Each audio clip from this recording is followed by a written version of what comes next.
By winter, Fremont and Carson arrive at Sutter's Fort in modern-day Sacramento, the first American settlement in California.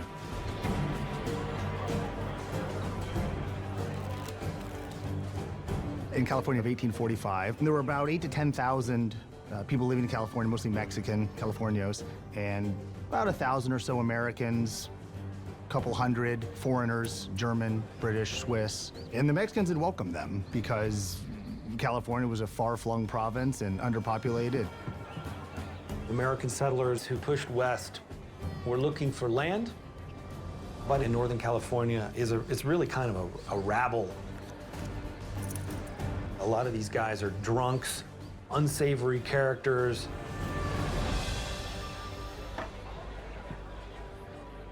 You look empty there, friend. Can I buy you a drink? Can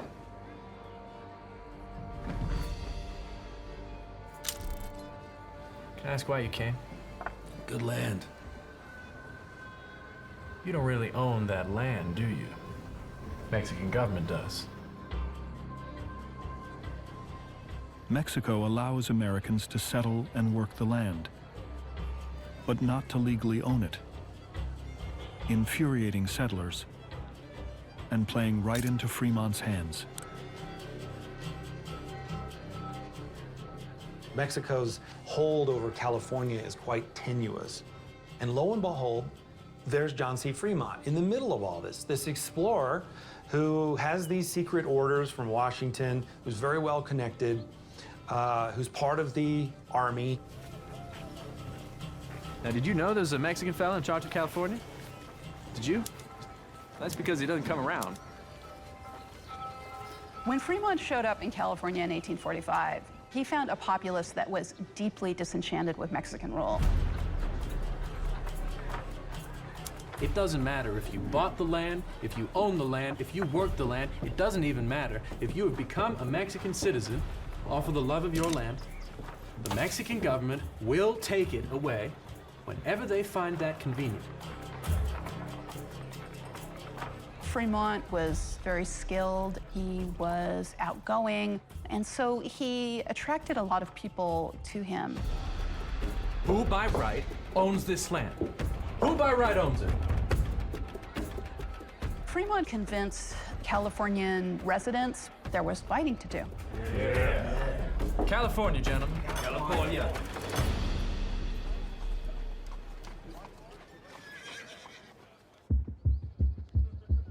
In Washington, Polk impatiently awaits news from Fremont, hoping California's settlers will rise up on their own.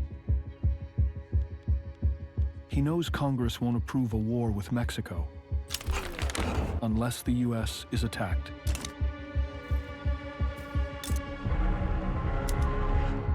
Tired of waiting, Polk sends the army to a disputed border between Texas and Mexico, certain he can provoke Mexico to strike first. How many men in the 5th Regiment? Polk was waiting for Mexico to rise to the bait and attack American forces. He believed that any war fought was going to result in more territory for the United States. On April 25, 1846, convinced American troops are invading, Mexico assaults a U.S. patrol, killing 11, giving Polk exactly the provocation he needs. Polk went to Congress and he said, American blood has been shed on American soil, and despite our best efforts to prevent war with Mexico, they have attacked us. Now, this was a lie. In fact, the land in question was not American land. I won't say that this is the only instance in American history in which, let's say, we fudged some things in order to get something we wanted through an act of aggression, but this is certainly a great example. Mere weeks after the attack, the U.S. declares war on Mexico.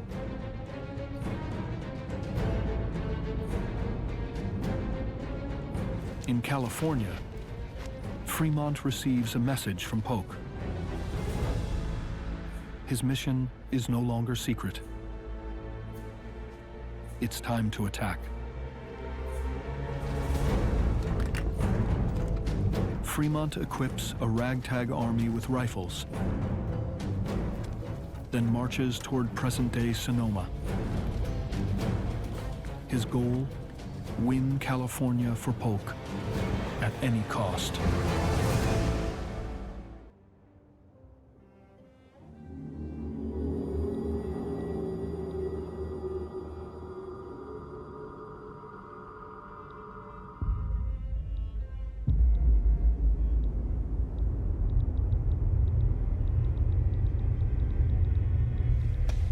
Following orders from President Polk, John Fremont leads a militia of 100 men south. His mission: seize California for the U.S. He plans first to attack Sonoma, the largest settlement in Northern California. Then he hopes to continue south to Monterey, Los Angeles, and finally San Diego. Let's go! The Americans are relatively few in number, but because of John C. Fremont, they're going to make their presence known much more loudly than their numbers would indicate.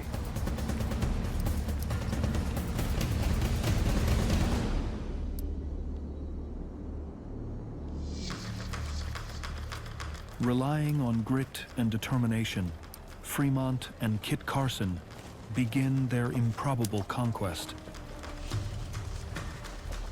If there's one thing that marks John C. Fremont, it's his ambition.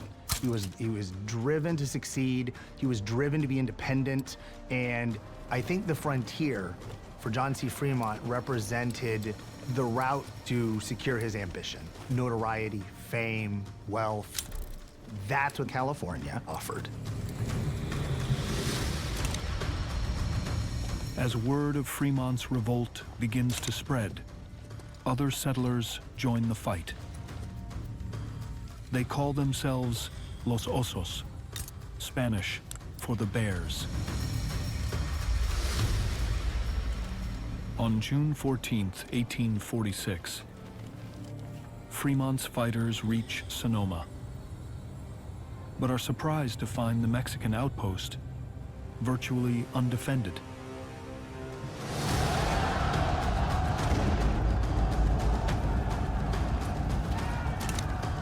They capture it in what becomes known as the Bear Flag Revolt.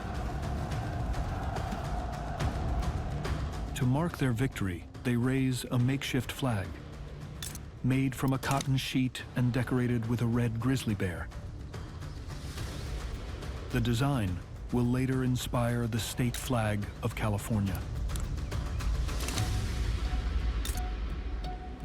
All right, let's go!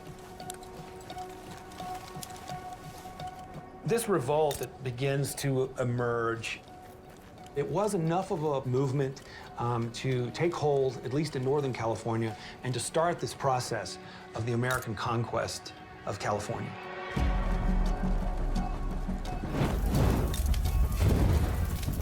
In just 2 months, with few casualties, Fremont and Carson conquer most of California's coast.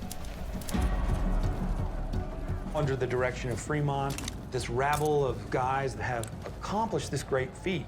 Never before in history had so much terrain been won with so little conflict, with so little bloodshed, and won by such a small party of individuals.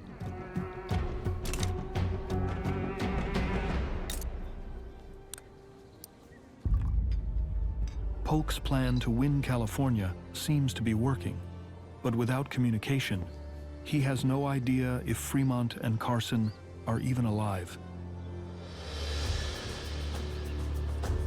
To hedge his bets, he dispatches a cavalry force from Texas, led by General Stephen Kearny. Stephen Watts Kearny has been an officer. He's known Lewis and Clark, and Polk orders him west to go and capture Santa Fe and then continue on down the Rio Grande and eventually strike westward to California.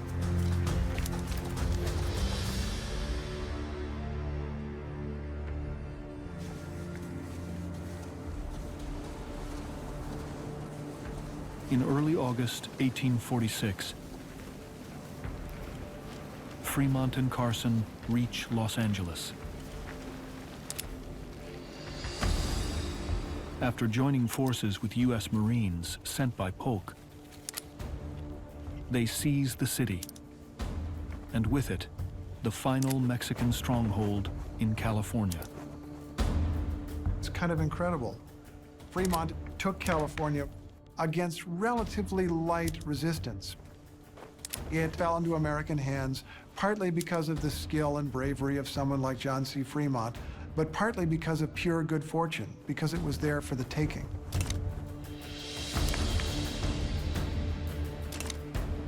It was at that point Fremont assumed that California was theirs, that they had taken it. They believed that Mexicans weren't really good soldiers. They believed that they were sort of indifferent politically, and they took this as a sign that California was theirs. Fremont, always ambitious, wants to share his good news with Polk quickly.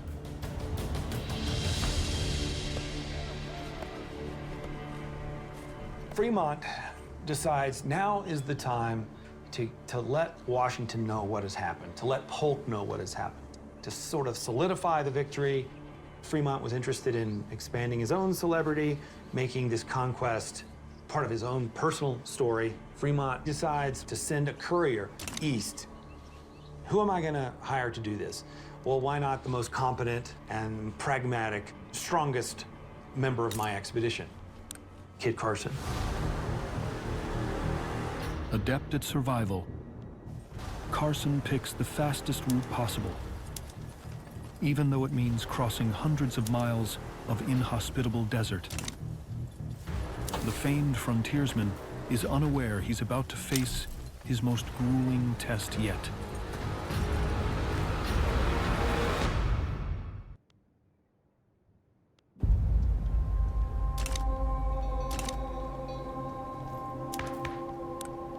By 1846, Kit Carson is one of the few Americans to ever reach California. Now he's undertaking a new epic quest to cross the continent and hand-deliver an urgent message to President James K. Polk, sharing that Fremont and his army have taken California. He sets out from Los Angeles with orders to travel to Washington and back, a distance of 6,000 miles in 140 days. We have to remind ourselves that there was no transcontinental railroad, there was no telegraph. There was only one way to get a message to Washington, and that was to travel overland. And this is exactly the kind of expedition that Carson was perfect for. But the most direct route across the country cuts through one of the most hostile places in America, the Sonoran Desert.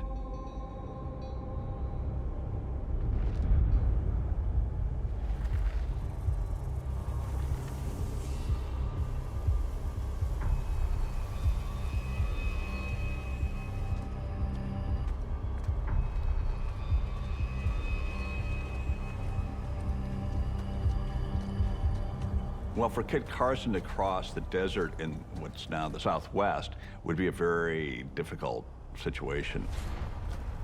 There's the danger of heat stroke, of getting lost. There are many dangers. Dehydration would be a huge one.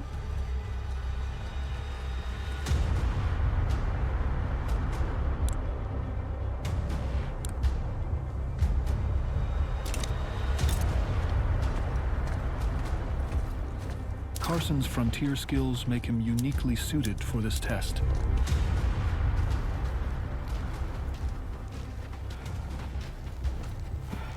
He survives for weeks by harvesting water from creek beds and cactus roots buried below the ground. Carson knew, where to find water in a cactus. He had a little trick where he would nick the ear of a mule and drink its blood. He had all these little tricks up his sleeve.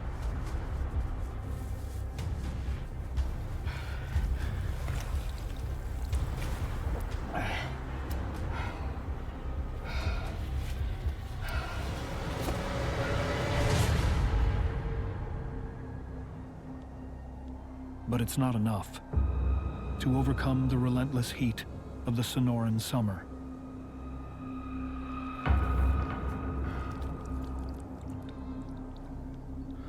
Typically, say a 155-pound male would need about 1.5 liters of water a day to stay alive. If you're crossing a desert in the heat, instead of 1.5 liters a day, you need 1.5 liters an hour.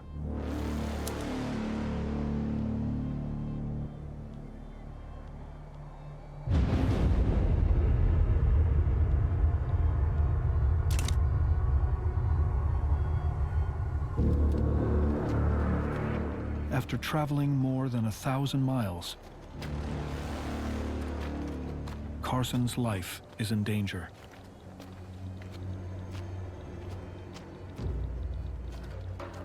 In the desert, as one's body becomes dehydrated,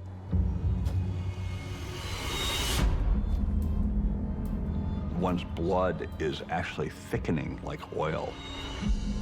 The water inside your cells is being drawn out to thin your thickening blood, so your body is sucking itself dry. And these changes can occur in the brain as well. Hallucinations typically accompany severe dehydration. The victim can hallucinate pools of water. In the latter stages, they will try to bite their own arm and suck the liquid out.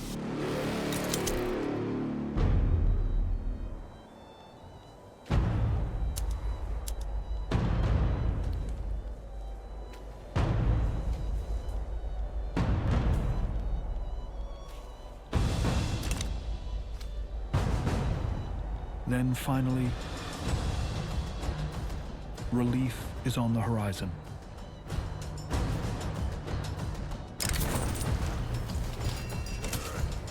Kit Carson gets to a spot in New Mexico and sees this cloud of dust coming from the west. Well, who is this? What's going on? It turns out to be the Army of the West. Under the orders of President Polk, General Stephen Kearny has spent the last 6 months driving towards California.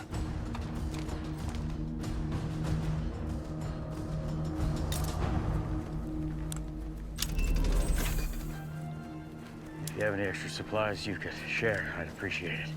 Where is it you headed? Washington. I have a message I need to relay. Where from? California. Well, that's where we're headed. We ride out in the morning. What'd you say your name was? Kit Carson. You're Fremont's guide. The meeting between Carson and Kearny is one of the most serendipitous meetings in American history. General Kearny had heard of Carson. He knew about his exploits. He knew that Carson had just been over this very inhospitable terrain. He needed a guide. Just as Fremont earlier had needed a guide, now Kearny needed a guide to get him back to California. So Kearny has to pull rank, basically. Look, I'm a general. You're gonna do what I tell you to do. I need you. You get some rest. We move out first thing in the morning.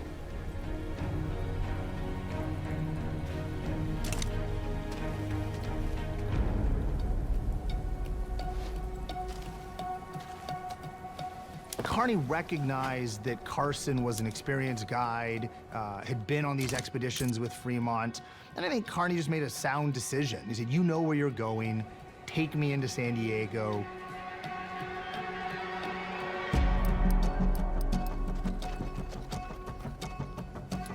Carson, always the dutiful soldier, accepts the orders begrudgingly and returns with Kearny.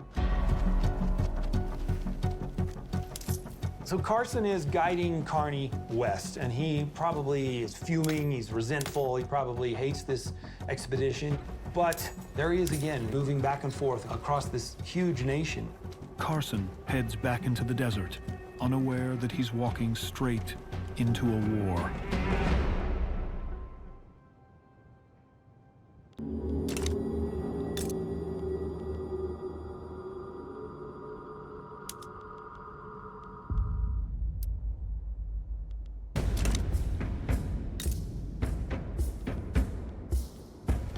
It's been 2 months since John Fremont dispatched Kit Carson east to Washington in a race to deliver the news that they've taken California.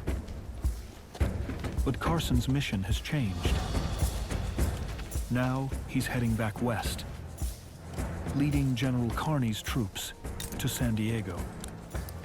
Stephen Kearny was the commander of the American Army of the West. He was sent by Polk to advance into Mexican territory to secure California for the United States. And Kit Carson is saying, don't worry about California. Fremont's already captured California. Well, Kearny's in a little bit of a quandary. He's been told to do this. He's a good military officer. He's going to follow orders. The slow-moving army takes 8 weeks to retrace Carson's steps through the Sonoran Desert. Kearny sends Carson ahead to scout the best route.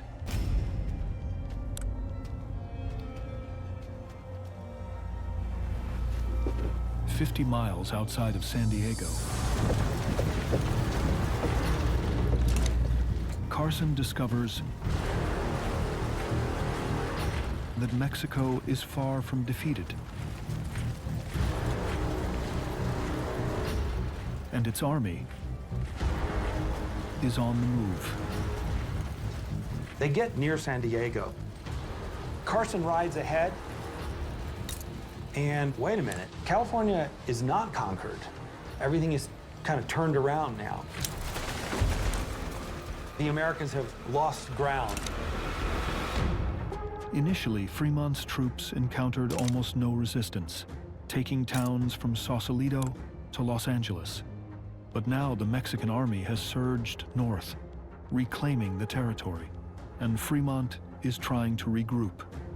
Fremont sends Carson back to basically say, we've won, and everybody should celebrate. Well, those greetings were a little bit premature. Essentially, the Mexican army had regrouped and reorganized, ready to defend their land.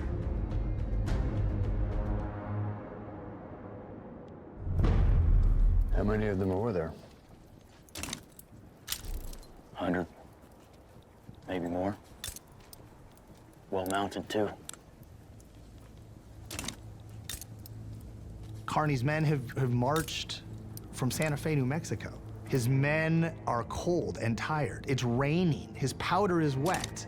And despite all of this, Kearny thinks he can engage with the Mexican army. We have to attack. You with me? Yes, sir.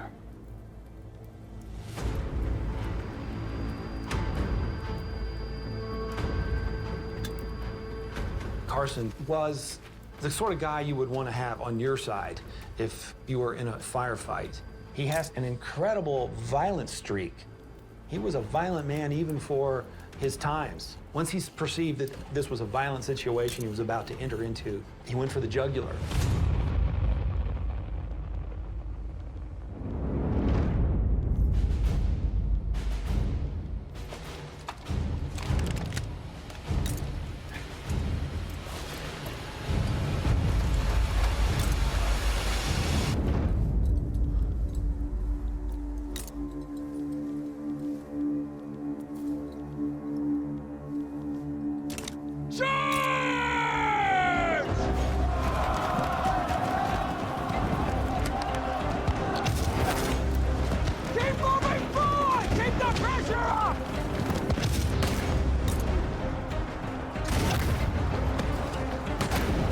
Kearny completely underestimates the Mexican presence.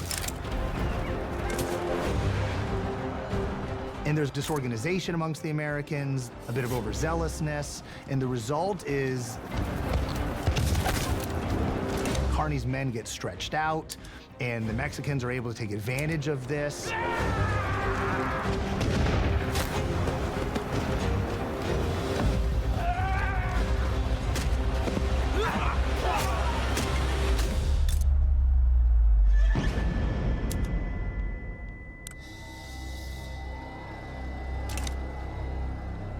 Carson is momentarily unconscious.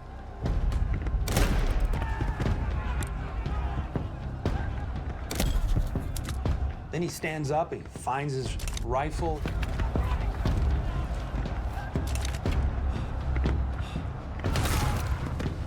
He begins to pick off the enemy one by one. It's classic Carson. Carson grew up with a gun in his hand. He could shoot straight.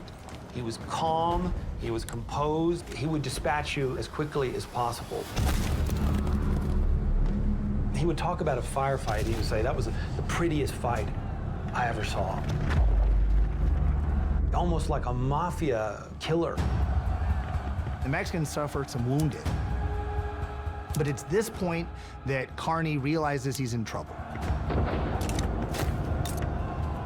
Carney himself is nearly killed in this conflict. It's nip and tuck whether they're going to survive this thing. Retreat! Retreat!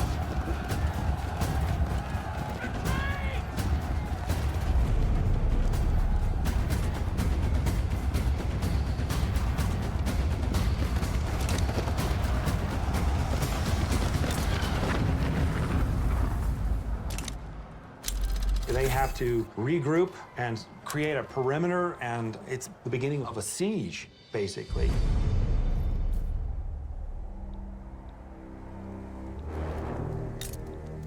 The siege at San Pascual goes on for several days, and Carney realizes that they're not going to survive this. They don't have enough food and water and ammunition to hold out much longer.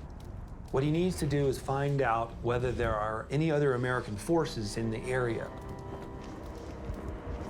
How many troops do you think are still out there? More than we've got.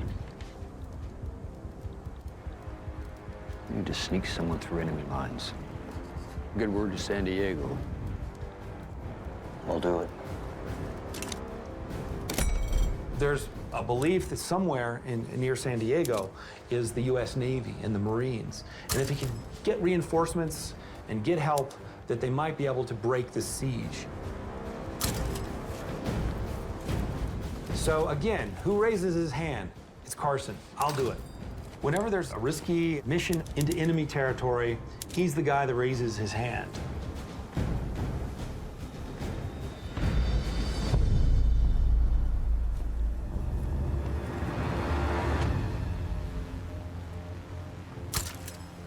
But San Diego is 40 miles away.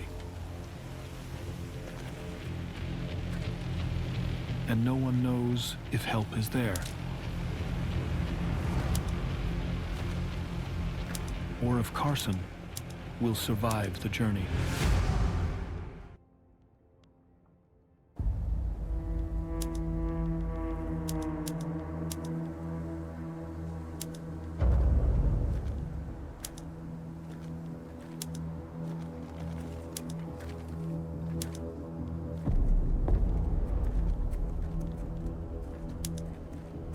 Kit Carson has just volunteered for a mission that could cost his life. To save General Carney's trapped army, he'll try to reach U.S. Marines he hopes are in San Diego.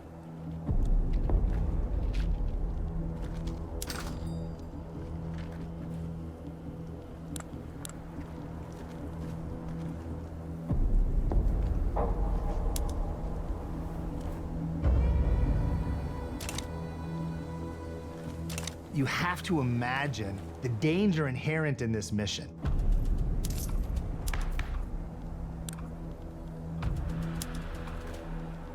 Carson has to sneak through Mexican lines, through enemy territory, through hills, rock and cactus and thorns. It is an unforgiving environment, and he's not on a horse. He's on hands and knees.